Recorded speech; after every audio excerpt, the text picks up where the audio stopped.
Hi, thanks for tuning in.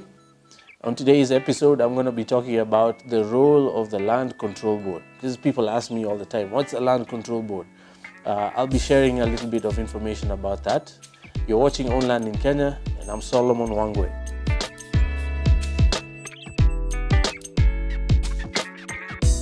So great, you have identified your land, you have identified the best lawyer to work with, you've done your due diligence, you've paid your deposit, and your transaction is well underway. Now you have to deal with the Land Control Board in order to finish properly. And in case you don't know, the Land Control Board, or typically referred to as LCBs as an acronym, are bodies, oversight bodies created by the Ministry of Lands and Planning to oversee land transactions primarily that are agricultural. That's a very important thing to remember. If you're buying land in urban centers like Nairobi, Mombasa, property that is typically leasehold or residential or commercial, you'll never need to deal with the Land Control Board. But if you're buying agricultural land, which is typically freehold, as we do at Goshen Acquisitions, and most people who do land banking or invest in land, you will have to deal with the Land Control Board if you're going to engage in a clean, legal, and morally sound transaction, right? So these exist in every county. Every single one of our 47 counties should have a Land Control Board, and they typically come into your transaction when you're seeking permission to subdivide a piece of property, or if your seller needs to subdivide his land to sell you a portion, or if you're looking to subdivide your own piece of land, they will also need to give you permission to transfer that piece of property from the seller to yourself, or vice versa. You will also need to get consents or permission from the Land Control Board when you're trying to change the particulars on a title deed. So let's say there's a spelling error on a title deed, the name wasn't spelled correctly, or the box number, the address wasn't referenced properly, or any kind of error on a title deed that needs correcting. You have to get the Land Control Board's permission to make that correction. And so they're a very critical and an integral part of land transactions in this country. Sadly, very many people circumvent this process because it can be inconvenient.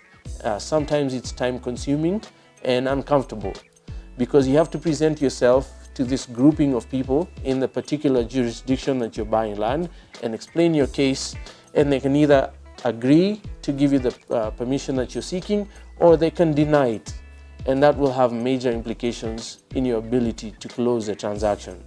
So, who is the Land Control Board? The Land Control Boards are typically chaired by the county commissioners in each county, or their deputies. They also have a secretary who is typically a representative from the Ministry of Lands in that particular area. They also have a representative from the planning department or the survey department in the Ministry of Lands. They will typically also have representatives from NEMA, and most importantly, or equally as important, they will have representation from the actual community that your land sits in. And this is loosely called the Council of Elders. They are typically picked from elderly group of people who are well known in the community and well respected.